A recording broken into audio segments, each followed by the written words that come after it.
Hello, good evening, and welcome to the Talkin Kop on this Monday night. Me and Kev tonight, and we're going to talk through a couple of topics in the next hour or so. Well, definitely just the next hour or so, and then we're going to leave you all alone until tomorrow morning. What do I want to say first? I want to say welcome to Justin Collins, the newest member of the Nippy Carpathians Bar is what we call our membership. It's a running joke. Don't worry about it. But welcome to Justin. Loads of people dropping in here now. Kev, how are you? I'm not too bad. How are you? I'm great. Good. I'm great. I'm First day back. Yeah, Did first you day enjoy back. the peace and quiet today? Oh, this peace and quiet was amazing. Kids went off to school. Youngest is only 9 to 12, but that 3 hours was amazing. I can get back to some sort of normality now. I can do shows in the morning. This show tonight, and we keep as many going as we can throughout the week. Yeah, it's first day back to work for me, and it was one of those days today. We were out in -2, putting up a marquee for a guy that we never knew it was happening. We got told at about 5 to 9 this morning. By the way, we're all out putting up a marquee today. Freezing your balls off. I don't know, freezing my balls off, and it was just a nice day to be out because it was crisp, it was sunny, it was just a nice day to be back with the lads as well. Yeah. See people find how they got on over Christmas and New Year's and what have you. Yeah. And just a general catch up and everything. But like I said, back to a bit of normality. Yeah. So I enjoyed it. My days are always mad with different things going on with work and everything else, but I enjoyed the fact that it was just a normal madness today, rather than the madness where you're trying to do everything and the kids are bleeding, going rasher around the place. But no, it was good. What did I want to say to you? I was going to talk to you about this at the end, but I'm going to start with it. So we decided, me, you and Emma, that we're going to try to lose a bit of weight in 2024. We started a week ago. We started on New Year's Day, no messing about. And we're getting on well, aren't we? We're doing really well. Enjoying it as well. Yeah. And that's the most important thing. Because I got a call last week because I listened to the radio in the mornings, and they were talking about weight loss programs and what have you. They had a dietitian on the show, so I texted. I said, "Look, I'm doing it again this year. I'll probably fail again, but I'm going to do it again." So they called me back. They said, "Do you want to come and take a call on it?" I said, "Yeah, okay, fair enough." So I went on, and it's literally. I think the difference for me this year is doing it with others. Yep. Makes a massive difference. It's so easy to lose weight. Everyone can lose weight. We all know what to do. It's the discipline of sticking with it. If you're on your own, that's really tough to do, especially like on a Saturday night. Like Emma had an episode this Saturday night where you had the Chinese. Well, and it's we have a WhatsApp group between the three we of have us. a WhatsApp group, yeah. Where we're telling each other what we're eating each day. We're showing each other what we're preparing and stuff like that. And it's all about preparing food because you can't just go down the shop and buy a roll, or you can't stop in the drive-through and stuff. Emmett says there 17 pounds. Yeah, 17 pounds in weight we've lost combined this week in the first week. And I think that's just us just eating properly, because the exercise, there's a little bit there from all of us, a small bit. My first real day of it was today. I ended up 6k walking today, nice one. which was good, and you burn about 500 calories doing that. But I find it funny because you were worried about going back to work and the lads going down to the centre and going to the thing. Yeah, I was the same. Dropping the kids off at school, easiest thing to do was walk in and go into the shop and give us a bleeding few sausages on a roll there or whatever. And Emma just literally can't go past the drive-through like McDonald's without stopping and even saying hello to them. So that's we've had some funny incidents even where Emmett's adding up his calories and then going, "Oh, I'm 500 down this today. Can I add them into tomorrow?" And he was walking around the gaff looking at all the calories and everything during the week, and he contemplated drinking a bottle of Madry because there was only 175 calories in it. But Emmett's the worst of the three of us because Emmett has got this thing where he'll scan barcodes. Oh, he's scanning, but he's like, he'd be lethal on the till in Duns, he would. He'd be lethal. Do you know the way in Lidl and Aldi they have to scan real quick? Emmett would be lethal. Yeah. But he'd be deadly. Yeah, like Kieran says, I bought running runners to use in the New Year. Still haven't used them yet. I bought a pair. Hoka is the name of them, Hoka, and my God, it's like walking on air. You don't even feel like your feet are touching the ground. It's mad. So if you are going to try lose weight and you're going to walk or run, buy a good pair of runners. Oh, definitely, 100%. Genuinely, the difference it makes. But yeah, do you know what? I'm enjoying it.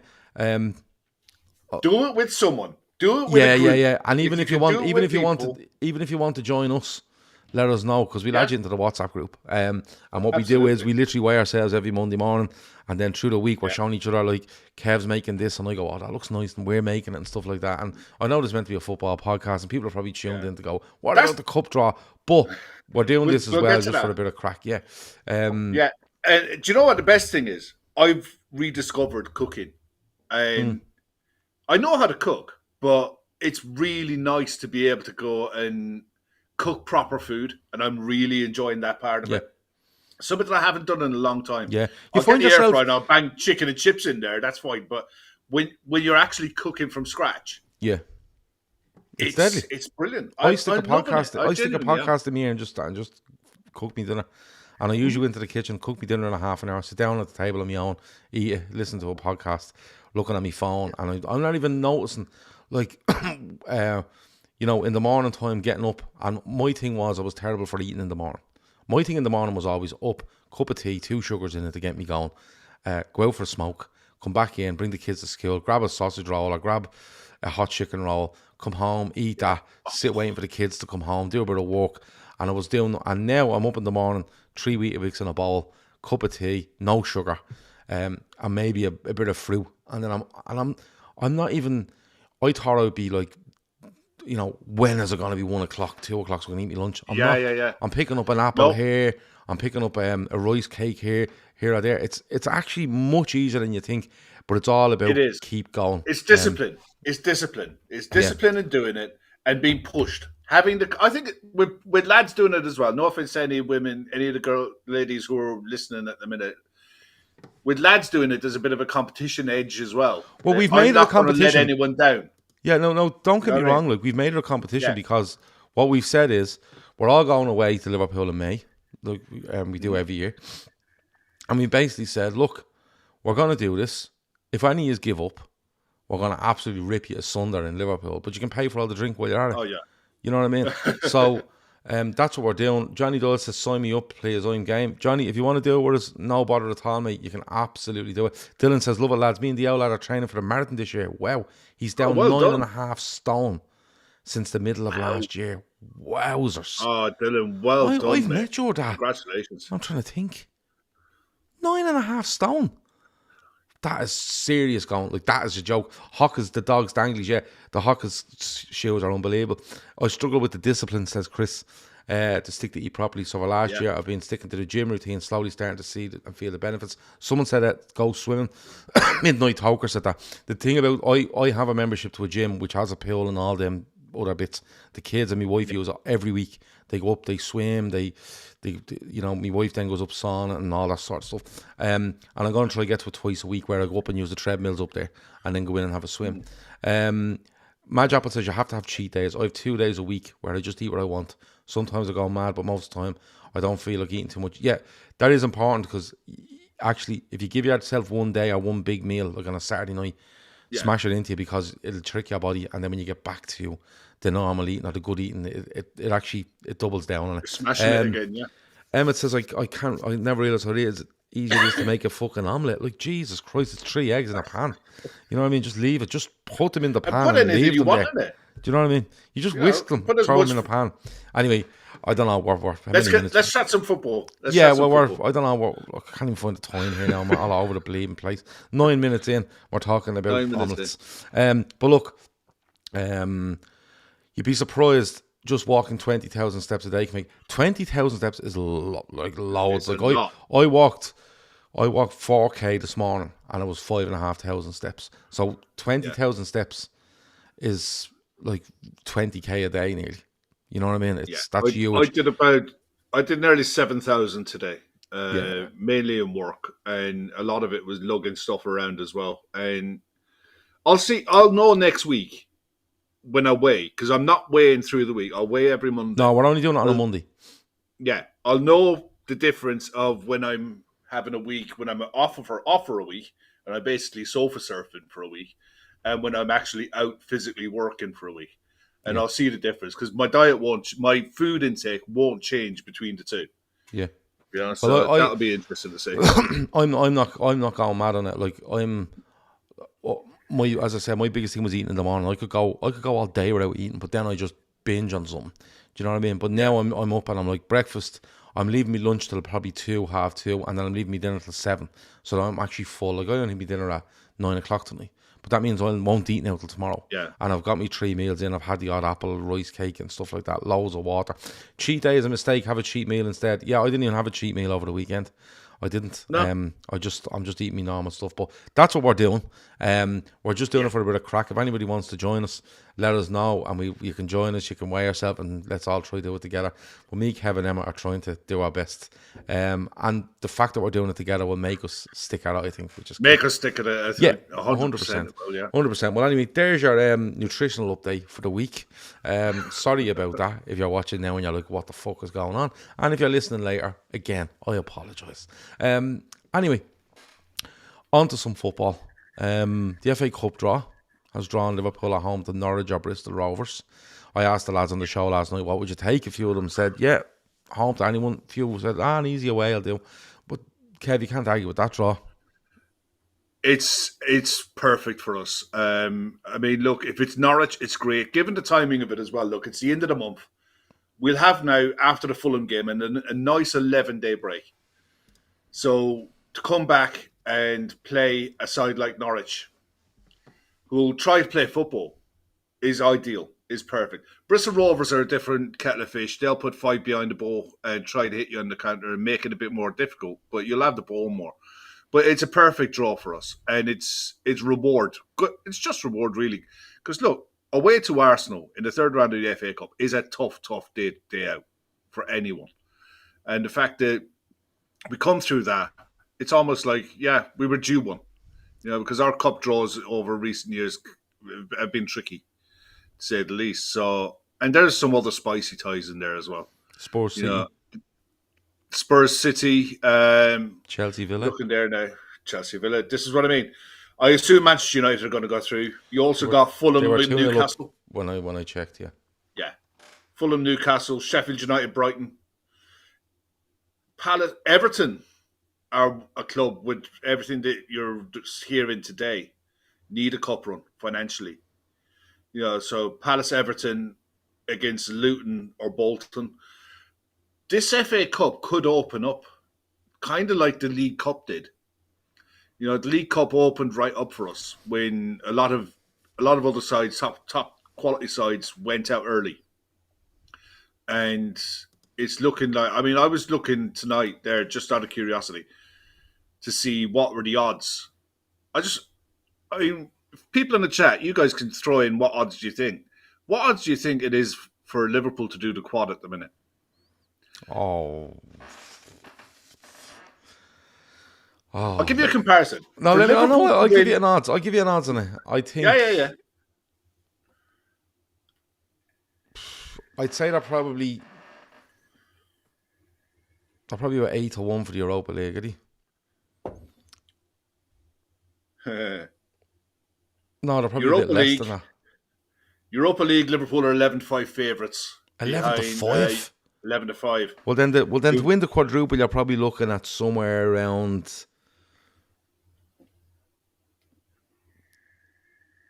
15-1.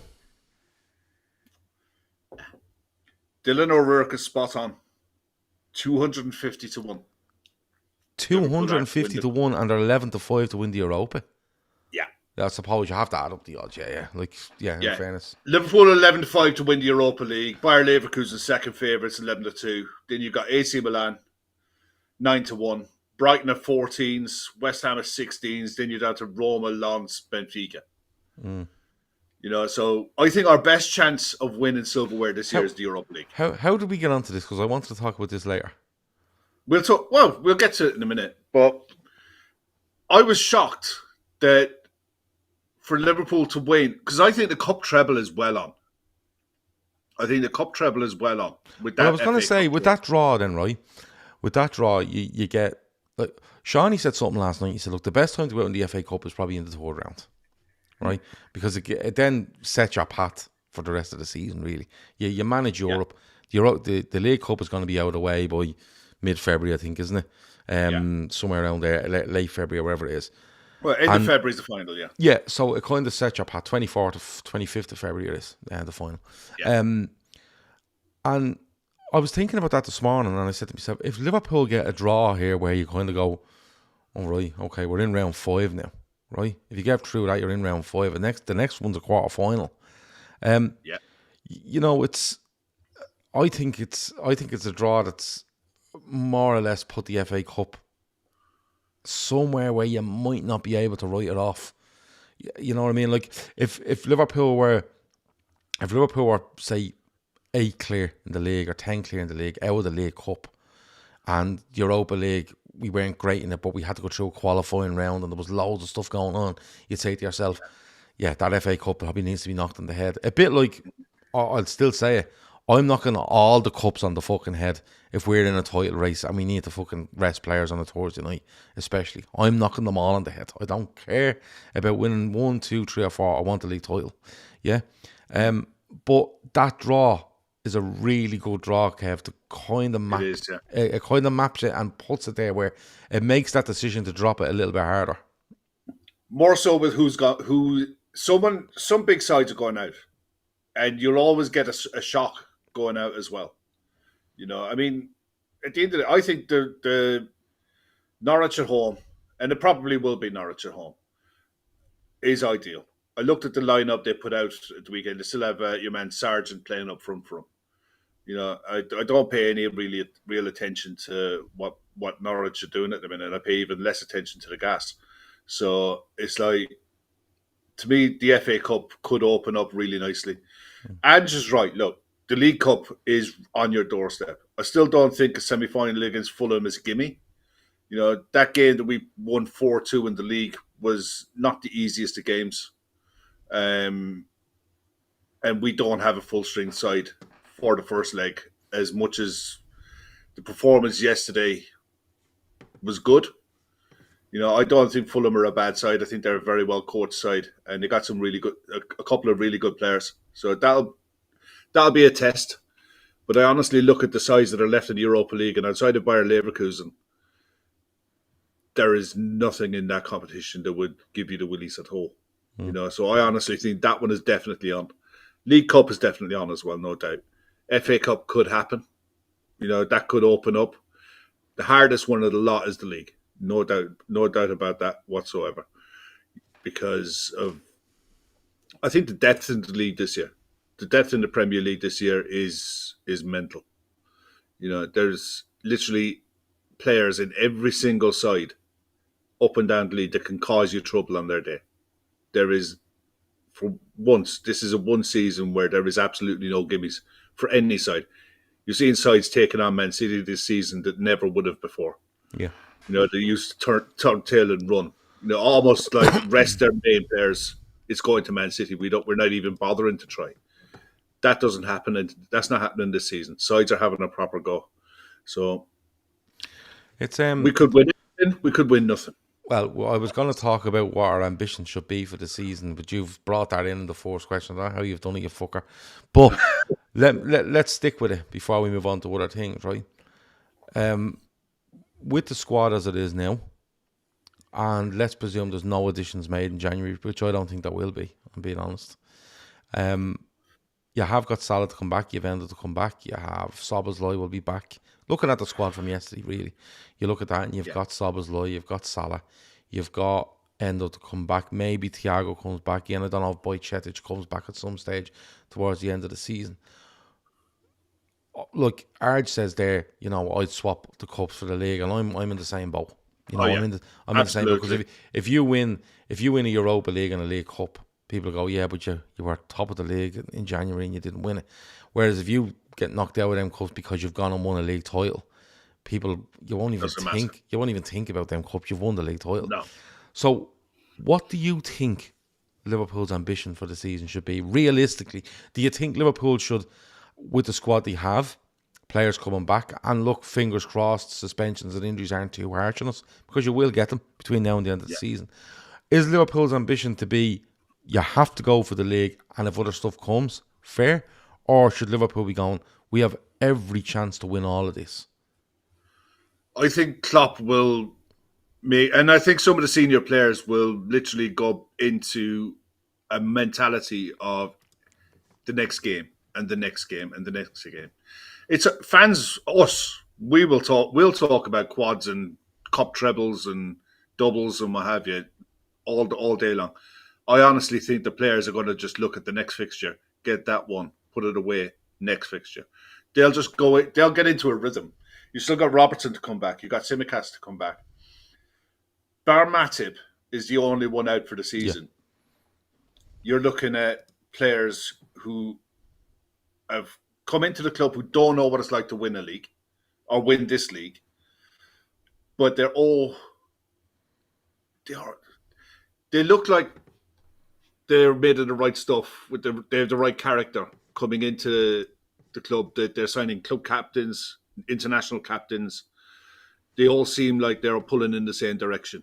I mean, the transfer policy for Liverpool at the minute is second to none. And when it comes to this January window, you've got to almost put your hand up and say, yeah, whatever the club decides at the minute, because they've earned that right after what they did this summer. It's, I think we have to come out of this season with some silverware. I think I'd be pretty surprised if we don't. The league is definitely on, because we're such a hard side to beat. Even the games that we lost, they were our own mistakes. I think Man City probably is the one side that you look at when we played Man City. That was a tough one. But the rest of the games were our own fault in a lot of ways that we dropped points.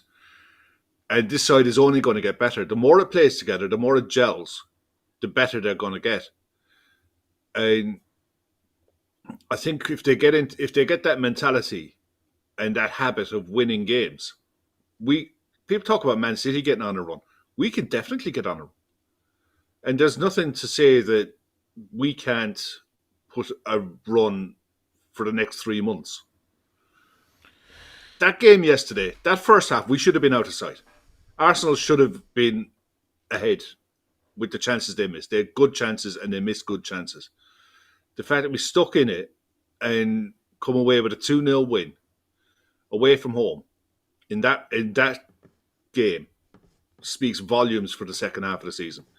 Because if that had gone the other way and Arsenal had put 2 or 3 past us in the first half and we folded and made up the excuses, well, we haven't got Virgil, we haven't got Salah, Endo's away, blah, blah, blah, blah. And I think we could have gone the other way. It really could have gone the other way. The fact that we are where we are now, having come through that with a positive result, is fantastic. It only bodes well for the rest of the season. I think, hand on heart, I could see us definitely coming away with 2 trophies this season. Okay, well, this is my take on it. I think the League Cup has no bearing on anything else, so I think the League Cup should be gone on 1. Okay? You will basically get through a semi-final in the next 2 weeks, and you'll play a final in the end of February, which would mean that your game at home at Luton would have to be moved. Okay? So I think that is there for the winning. Okay? That's absolutely fine. Then I think the FA Cup might be the one that suffers. I think if we go deep, like we're in the last 16 of that Europa League, right? Aren't we? Yeah? Yeah. Group winners. Yeah. Draws still to come in that. Yeah, but it doesn't matter. We were in the last 16 of that, right? Mm-hmm. I think the FA Cup, I just think the way the FA Cup is formatted this year, where someone's on weekends, you might get a Friday night game, someone's on Tuesday, it's all over the place. They've ripped the heart out of the FA Cup, to be honest with you. And I think that's one where it might go. I think to do 4 trophies is, someone said it there, nigh on impossible. I agree. I just think there's so many games thrown in there. You get rearranged games for different things. And And that brings you to the FA Cup. Like, the replays is a joke. Like, they should just do away with the replays. If you're going to rip the heart out of it, just do away with the replays as well. Because you're asking teams to play on Mondays and Tuesday nights, and then, oh, by the way, you're playing next Tuesday as well because you've a replay, or you've no winter break now because you've a replay. It's a joke.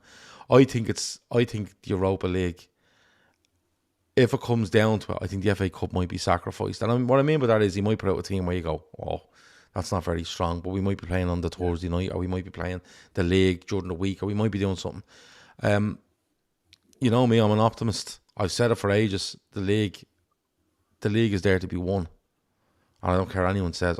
Like Bears is there, don't forget City are coming. Someone else said, Haaland and this, that, and the other. Haaland's been in that team most of the season. Kevin De Bruyne is being absolutely run ragged by Man City to try to get him back. And he's been in an awful fucking state for the last over a year. So I don't know what way he comes back, but he's a brilliant player. But at the end of the day, they're none of our business. Our business is against all the other teams. We'll play them once between now and the end of the season in the league. Every other team, they don't have Kevin De Bruyne, and they don't have Haaland, and they don't have this, that, and the other. They are against Liverpool. And if we beat every other team in this division come the end of the season, we'll be champions. That's it. Yeah. You know what I mean? Now, people will argue, no, you wouldn't, because if they won every game and City beat you, they'd lose by a point. Both teams aren't winning every game, right? But what I'm saying is, if we look after our business, I think the league's there to be won. And I've no problem being putting my hand up to be slapped. I've no problem at the end of the season where we come third and we've had an awful time in March, and people go, oh, you said the league it is there to be won. We didn't win it. That's life. I'm going to put it out there. I think Liverpool could do 3. I think they could do the league and the Europa League. I think they could actually do the league and Europa League because they will be used to that routine. Don't worry about the Thursday, Sunday stuff. It's fine. No. It's absolutely fine. You will get people going, look, but we're playing after the most weekends. Chances are you aren't, because if City are playing, they're probably playing on Sunday at the 4 o'clock. Yeah, we play Sunday at 2. So I think they would look after themselves. The FA Cup, I think, might get sacrificed in some sort of way. I think the League Cup's there to be won. So I'm going to throw it out there. I think Liverpool can win 3 trophies this season, and we could come out with none. We could come out with bleeding dodgy result in Europe, through an FA Cup game because we had a big game in Europe. League Cup final didn't go well. Fulham were great in the semi-final. We lost the league by a couple of points, but people will go, but yeah, at the start of the season we all thought just get in the top 4. You know, the sort of way, and your season is fine. So your season looks fine anyway. I'm really excited about what Liverpool's ambition could be for this season. And the one thing that's put me there is Klopp. Klopp looks so fucking wound up for this. He looks like he's a coiled spring every time he's on the touchline now. And it's not through frustration. It's not through, we could be better. I think he's genuinely excited by this Liverpool side. I think he was could have been quite down after the summer because of what certain players done in order when they were leaving the club and stuff like that. And he could have been quite down, but I think the players that they've brought in has given him a new kind of pep to what he's doing. You know what I mean? He looks like he's bouncing again. So yeah, I think Liverpool have a great chance at 3 trophies here. I think one is quite close. One is up there to be won, and the other one we're in the last 16 of, and as you said, there's no one to fear. No, definitely not. I mean, the one thing we'll chat about Klopp in a minute, but when you look at the fact that if you get a Europa League run and you get a Premier League run, the whole squad, all 23, are in the same boat. They're all playing because they know, or they're all up for it because they know there's minutes available right the way through to the end of the season. You're not going to play the same 11 Thursday, Sunday. Klopp will rotate. He will make 3, 4, 5 changes a game from Thursday night to Sunday, and he will demand that the standards are the same, and that buzz keeps everybody involved. There'd be nothing worse for a squad of, and it is a big squad. It is a squad like we saw yesterday, down to the likes of Bobby Clark and some of the younger kids as well. Connor Bradley, that has a bit of quality about them. And if you're out of everything, you're only really going to be using your normal first 11, your normal bench, And if anyone gets injured, someone might come in. The rest of them are sat there twiddling their thumbs, turning up to training, going through the motions. Whereas the more cups you're involved in, everyone gets a buzz out of it. And it can only be a positive for us. It can only be a positive for the club because it keeps everyone fit. It keeps everyone on point.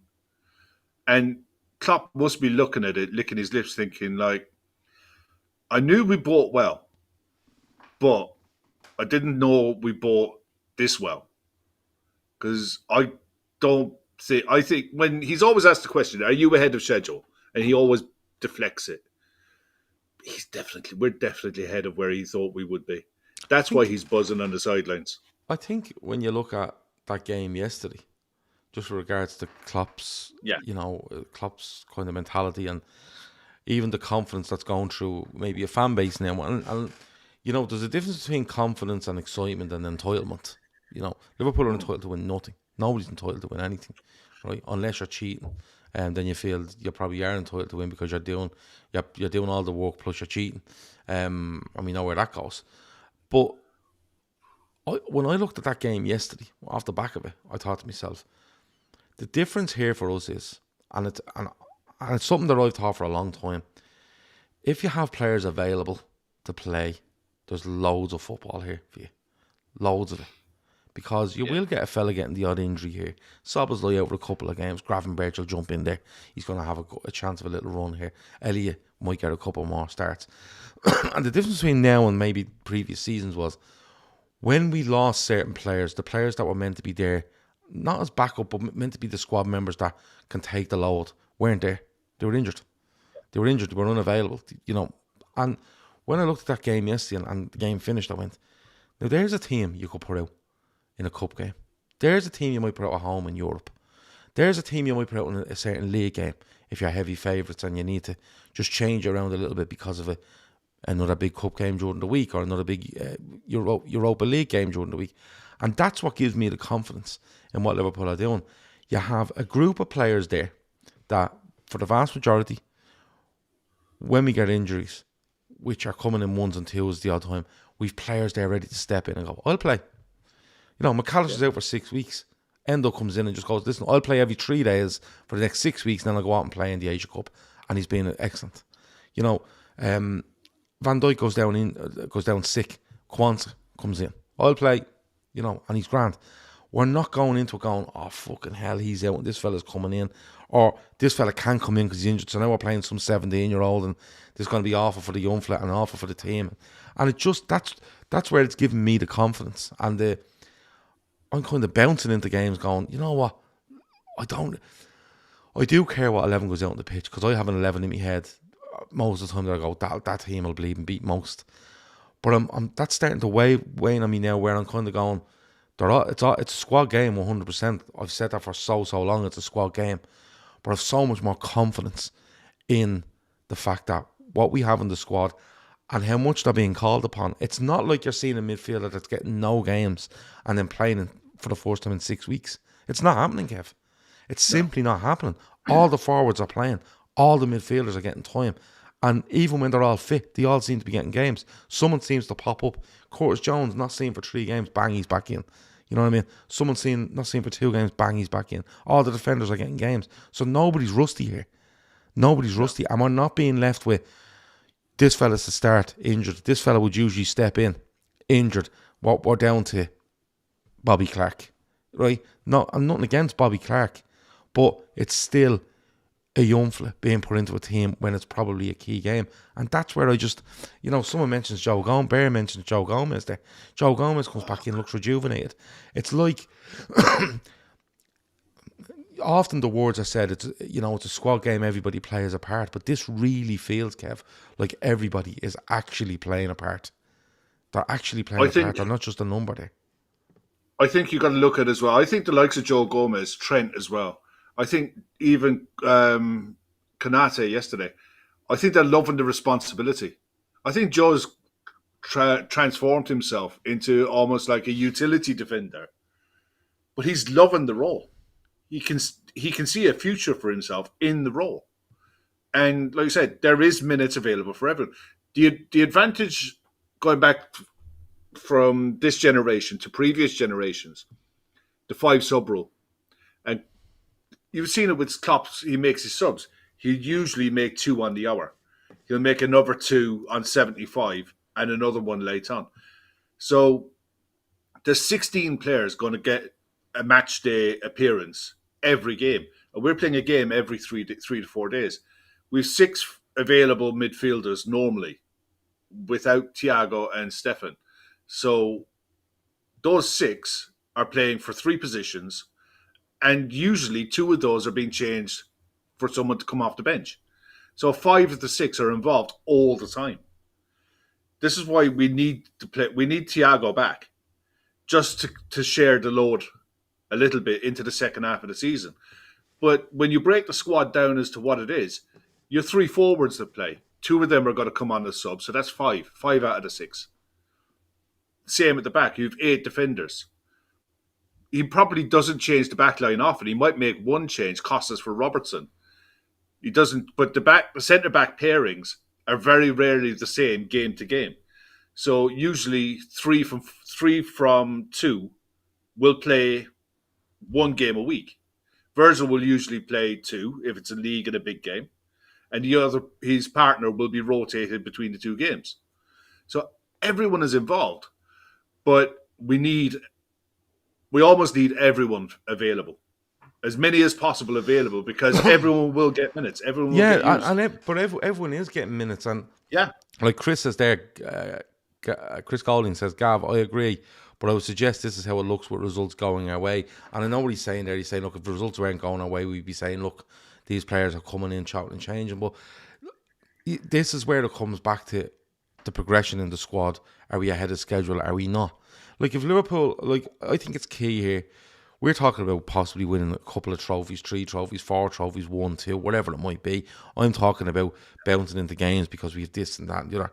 I think it's extremely important that if Liverpool, for some reason, in February, and it's very possible that in February, Liverpool go through where they win 1 league game in 4.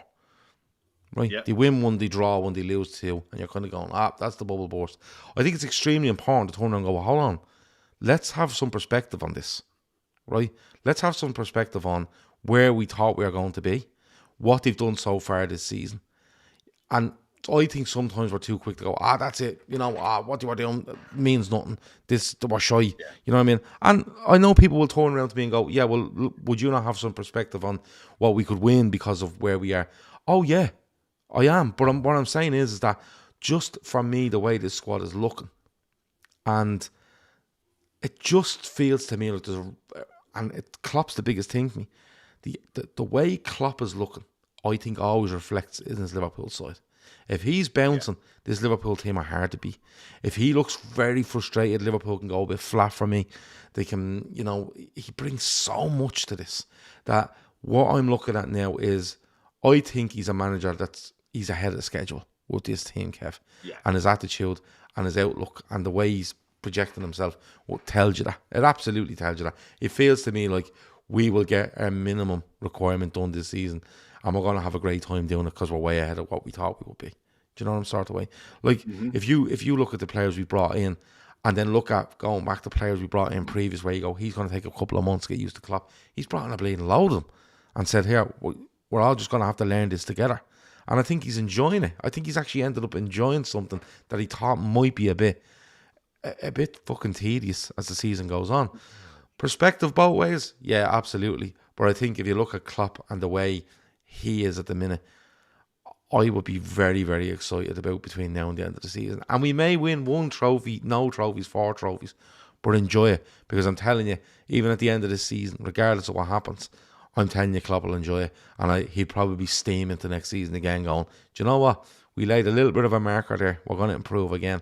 So let's go again. It's not all about this season, but I think it's a great opportunity to just build on a bit of a mentality that's gone in there, and a bit of, I think, a togetherness that I wasn't too sure would be there with all the new faces. But when you look at players like Joe Gomez, realising that he's Joe Gomez again, and playing left back and being brilliant at it, when you see what Diaz has gone through and he's coming back, Darwin Núñez will come good. I've no doubt about it. Absolutely no doubt about it. Yeah. You look at Szoboszlai, bit tired. This break will do him good. McAllister, injury kind of hurt him there that time. He'll be fine. There's loads of improvement to come from us. And I understand people saying, oh, City will do this, City will do that. There's loads of improvement in Liverpool. This is not Liverpool at their best. There's loads of improvement. And if Liverpool throw it up another 4 or 5%, they could be. There's nobody in this league. There's nobody in this league can live with us if we can get it right. I honestly look at every game that we've played this season. I've watched them all. I've watched every single game. We both have. I could count on one hand the amount of times we've played well. But I think from 1 to 90, we've played really well. We've come off the pitch and we didn't have a dodgy half or a dodgy hour or something wasn't quite right. You can see the trajectory with this squad comparing to previous squads. Last year, you can see Klopp on the sideline. The frustration in his face, in his body language, was there for everyone to see. He could see what needed to happen, but I think he could also see that the players who were on the pitch couldn't do what he needed them to do anymore. And it was literally a case of, look, Father Time is still undefeated. And last season was proof of it.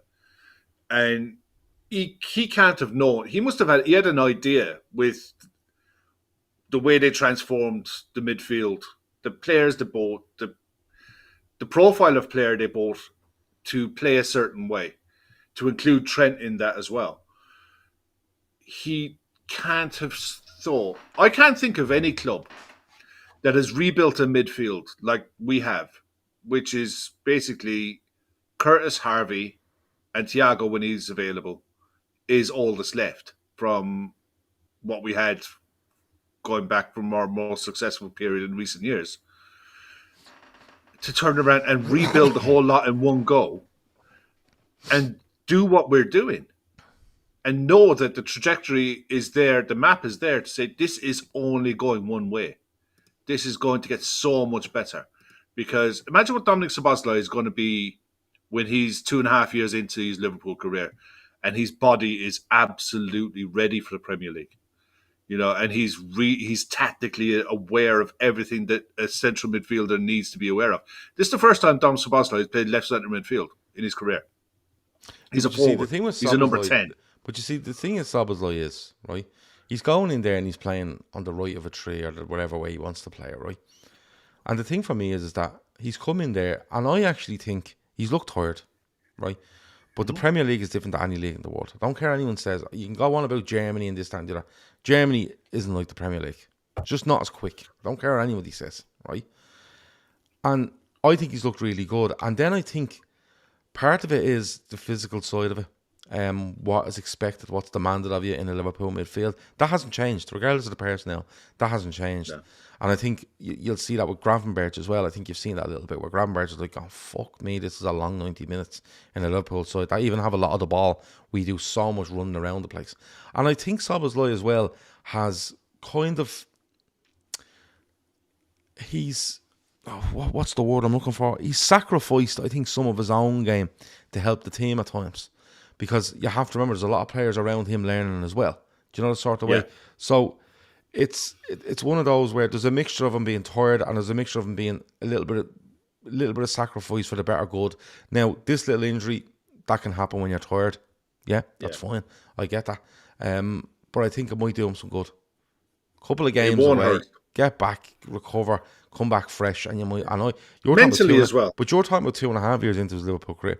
I'd actually put it out there that Szoboszlai could become a massive, massive player for us again going into March, April, May. Yeah, because of his running power, his directness. He has a serious engine on him. And make no bones about it, when you get into March, April, May, players start to tire after a long season. You see that. And the teams that come to the fore are the teams that can keep going and keep that intensity up. And Liverpool, for me, are one of those. Well, the main thing we wanted to talk about tonight was Jurgen Klopp. Because there's a couple of rumours going around that, you know, he might look to extend. He is contracted to Liverpool to 2026. That would leave him at 59 years of age, I think. Yeah.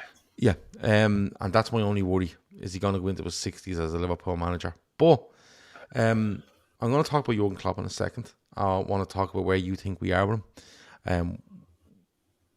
Should he extend? I'm presuming you're going to say yeah to that. And how long should he extend for? And what would the reasons be behind extending? Because people will look and go, he's ahead of schedule here, lads. If he goes and wins 2 league titles in the next 3 years, he might call it a day. And that's definitely one of those where it could happen. Before we do though, I want to get a mention while loads of people are in here and you haven't missed it. And if you're listening tomorrow, you'll hear this as well. But our charity fundraiser is on. It is for the Lighthouse in Dublin. It is for Franz supporting field banks in Liverpool. It is a €10,000 target. We're up to €1,000. There was a guy who gave us €500 today, which I said we only started and we got 500. Someone just whacked in 500 quid today. I was like, what is going on here? Wow. But brilliant, absolutely brilliant. I'll get their name because I think they deserve to be mentioned. I will get it for you. But the target is €10,000. The link is in the description. If you can donate, please do so. Right? Listen, this will literally take 2 minutes of your time, right? To click on the link and donate, or click on the link and share it. You can share it in multiple groups in literally seconds. That's all the help we're asking for.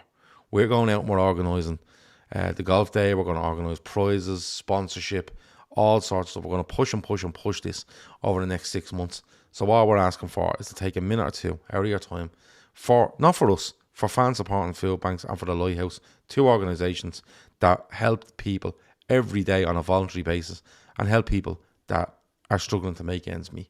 All right? And if there's people out there that are struggling to make ends meet, they deserve your help.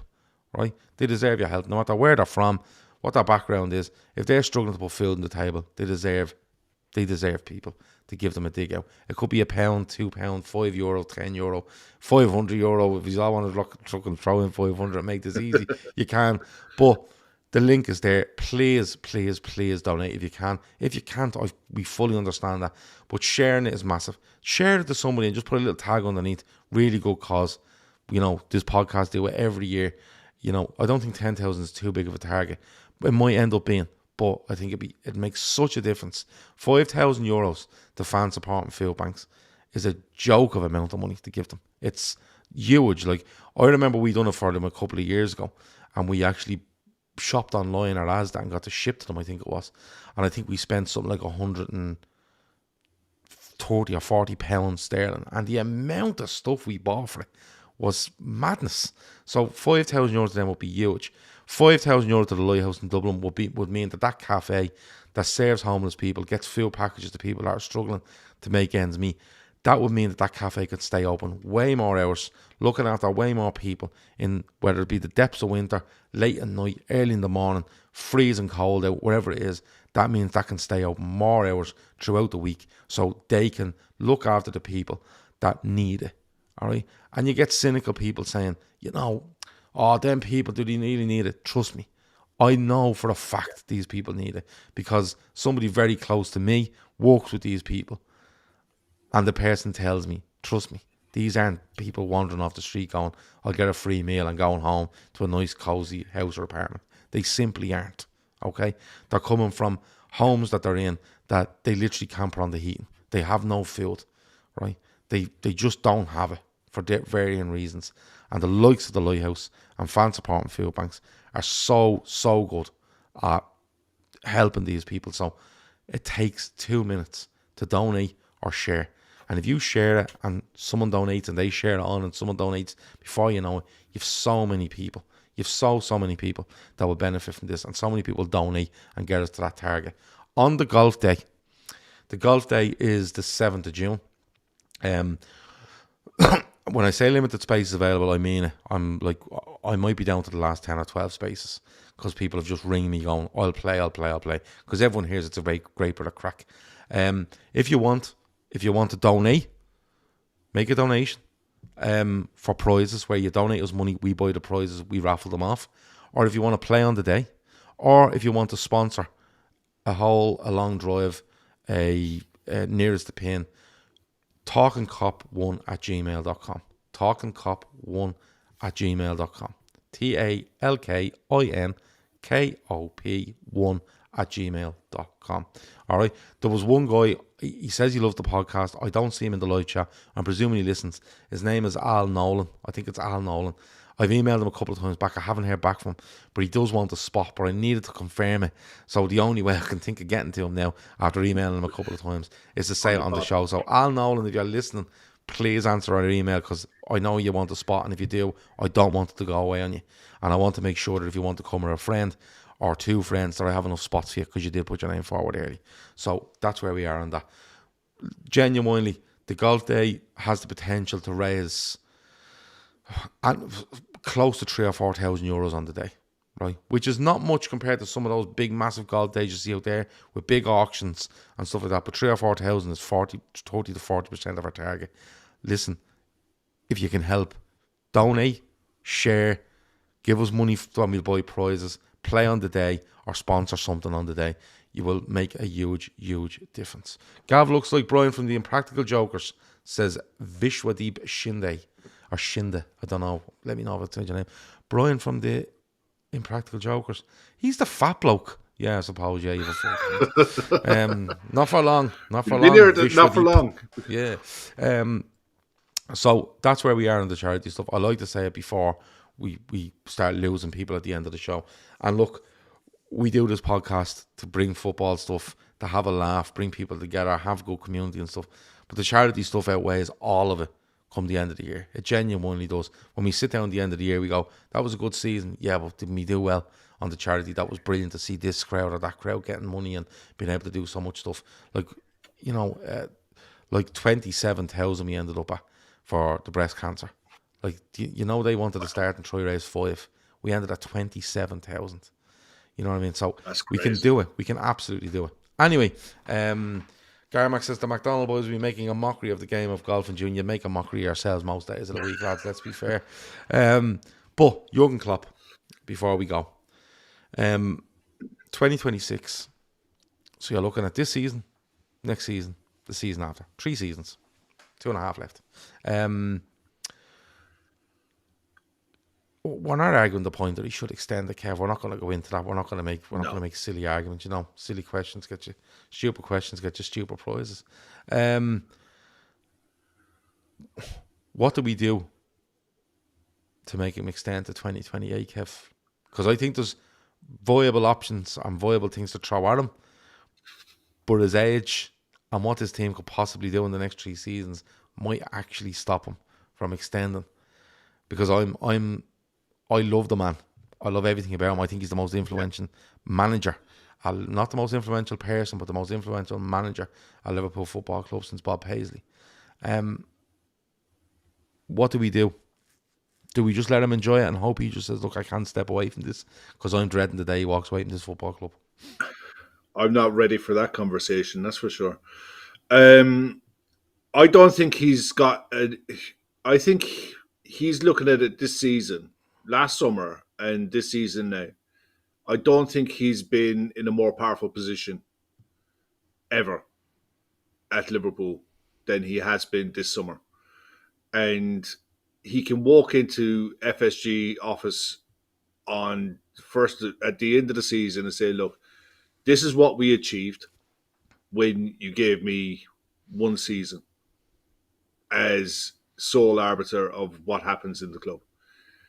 I always think he had a say over who comes and who goes, but I think this season, to me, it feels like it's his club, lock, stock, and 2 smoking barrels.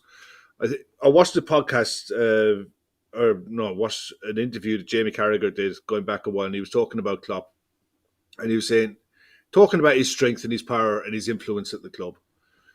And I think the only thing that you could say I think him staying is a massive pull in the transfer market, first and foremost, because I still believe the player, he is the main reason that we can sign the caliber of players that we are for the price that we're getting them at, is because players are making it known that they want to come to Liverpool to play for him.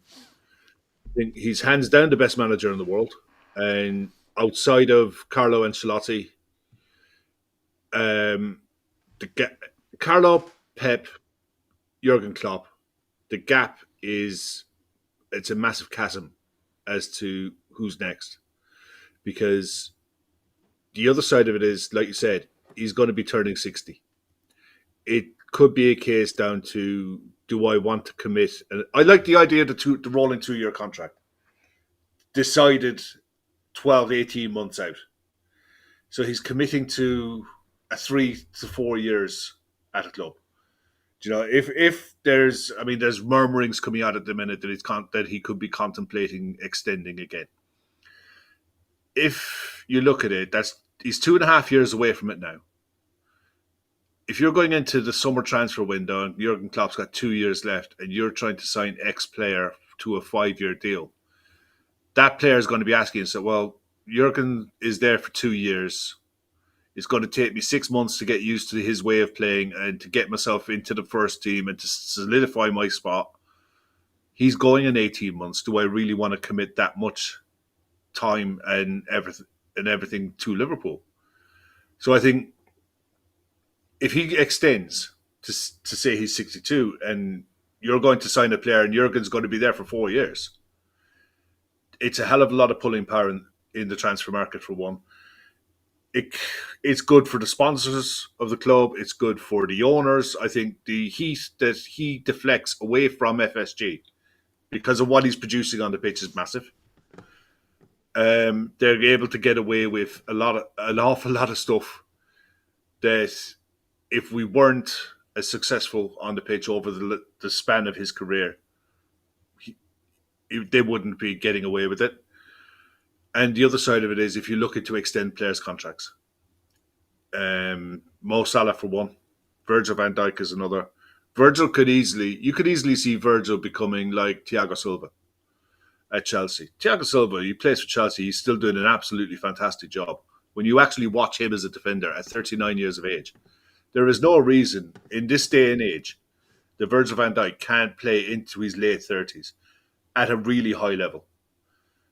But to do that, you need him to be able to commit to a manager as well as the club committing to the players. Having Jurgen around to be able to mastermind that and to build that is what you need. If he's not going to do it, then a succession plan has to be put in place and a transfer policy has to be put in place around that, so that behind closed doors, the club we don't fall into the trap. What happened with Arsenal with Wenger? What happened to United with Ferguson? We have to learn these lessons as well. So I think these next 6 months, fingers crossed, hopefully we see something and he extends for another 18 months, 2 years. But I think this next 6 months will be telling. Emmett says the last couple of seasons he looked to be battle worn and weary. He looks rejuvenated this season. I think he extends to 2028. I think he's... The only thing I would say, let me just, before you get into your train of thought, let me just say this. He could go into any job in world football.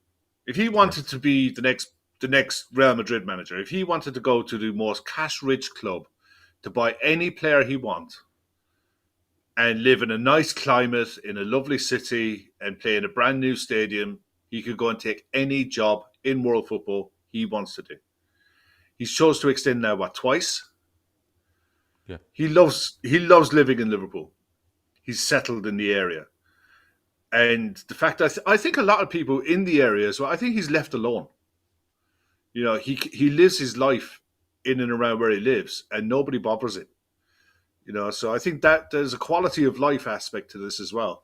And as long as the missus is happy and he's happy to commit, I think he stays. Yeah. I'm not. I think he's at Liverpool 2026. I don't think anything happens between now and then where he leaves the club, because I don't really give a fuck what happens, or how bad it gets for Liverpool. You don't get rid of Jurgen Klopp. It's as simple as that. No. He has more money in the bank than anybody, and if I ever hear anybody going, he has to go, I'll just fuck off, right? Like genuinely fuck off.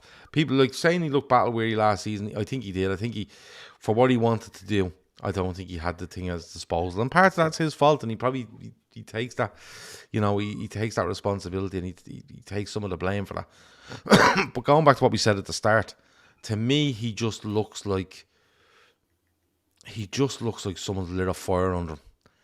And it looks like he's just gone into this season and it's new. Maybe he was getting a bit bored of the same players every year and being good, but I want something different. I want to challenge myself in a different way within the job I have. And I think that's kind of lit a fire under him.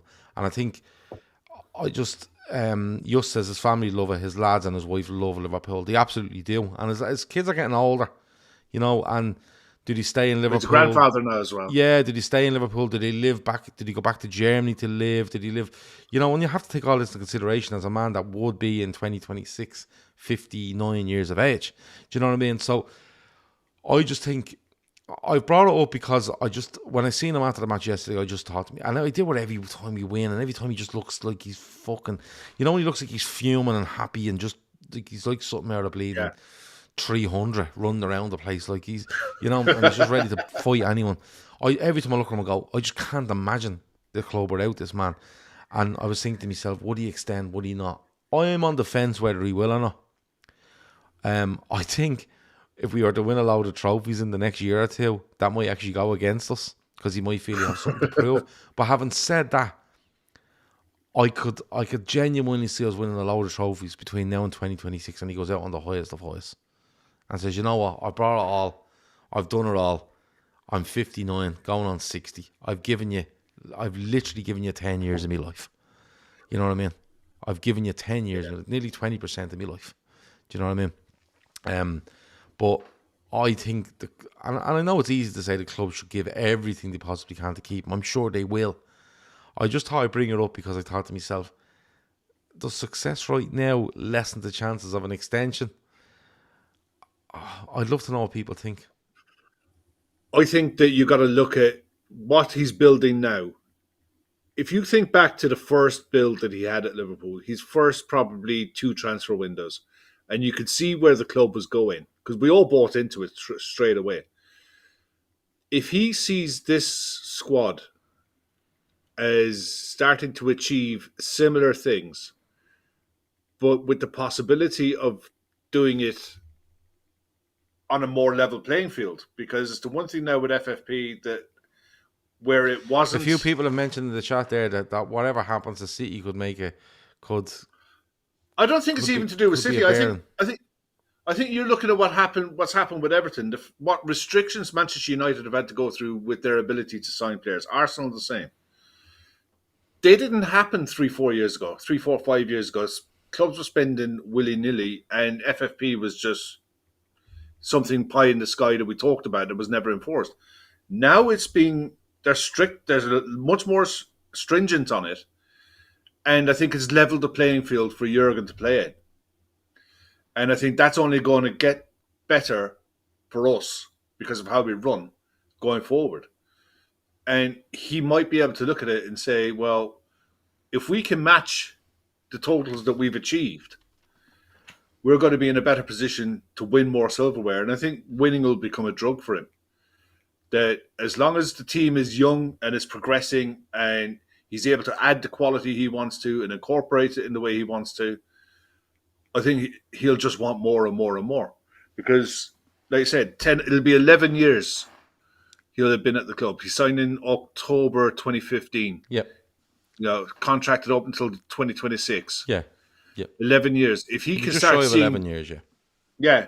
If he can start seeing the last 3, 4 years of that stint, there's every possibility that it could be his most successful.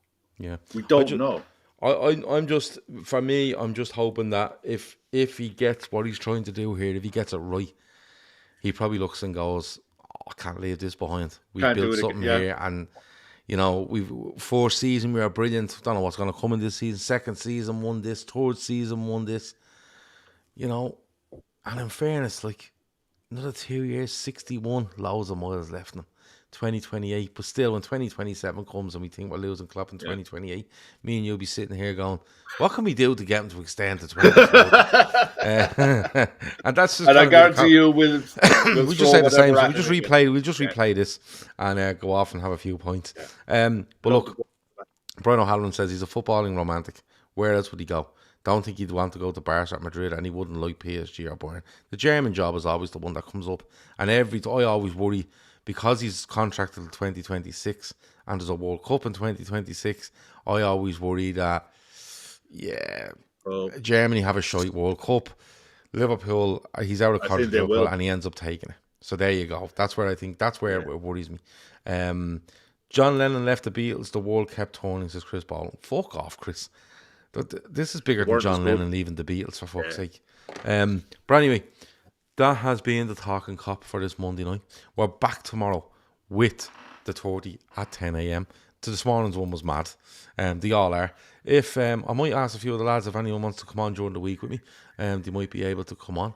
Tomorrow night, I think we might be doing a transfer show tomorrow night. We may not. We might need to leave that till Thursday. So that may not be happening tomorrow night, but we'll have the Fulham stuff on Wednesday.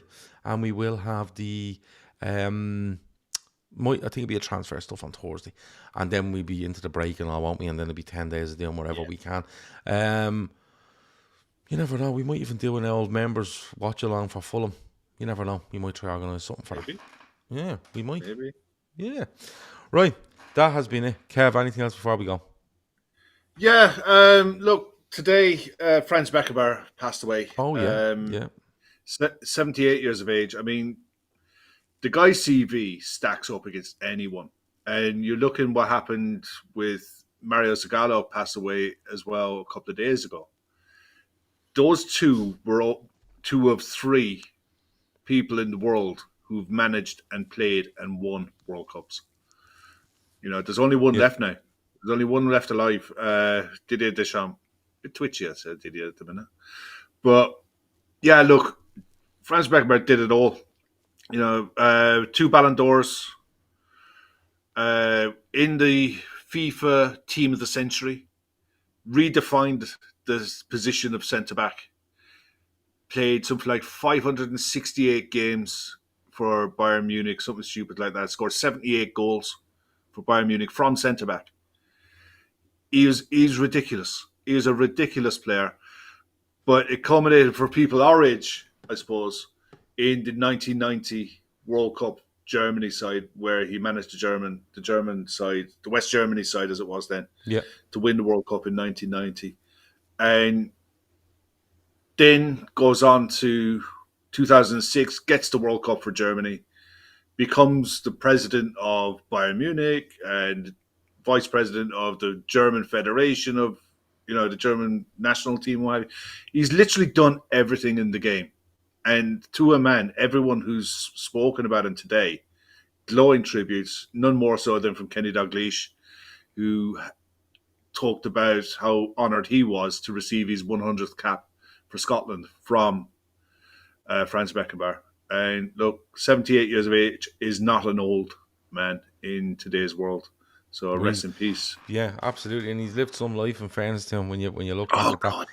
Yeah, I am. And if for any of the younger people out there, and when I say younger, anyone under probably 40 that doesn't know Franz Beckenbauer, go and check out just YouTube Franz Beckenbauer, because he scores some sensational goals as well, by the way. Red Steve says Klopp is bigger than the band that's bigger than Jesus, says Gav. Yeah, absolutely. Klopp is bigger than the band that's bigger than Jesus. Absolutely. All day, every day, and twice on Sundays. Klopp, yeah, 100% he's bigger than that band and Jesus. Both of them together. Apparently Roy Keane is calling Bruno Fernandes clever for going down for a penalty earlier on. That should be the crack on Twitter. So I'm off to get ready for tomorrow's show. 10 a.m, the 30 for members. If you're not a member, become a member. It's €1 a week. It's the crack, just for the Monday morning shows alone, where I usually sit on my own, talk a bit about football, and then just react to what you're saying in the chat. This morning was about people sticking their heads in exhausts, which was crazy. It's some mad sort of thing they do up in Donegal. Fog lights. Strange switch up there. Fog lights was in there this morning. There was all sorts of messing going on. Of course, Brian was telling about his farmyard stuff. He was going off to a conference on artificial insemination, which was for cows, by the way, which was the business. So, yeah, listen, it is a football channel, but every morning at 10 o'clock, we talk football, we talk randomness, and we just get our day off to a nice, laughing start, I suppose. That has been the Talkin Kop for Monday night. Thanks a million to Kev. Thanks a million to everyone in the chat. Go and donate or share that link. Make sure it's the first thing you do when you after you watch this or after you listen to it tomorrow. Thanks a million. Over and out.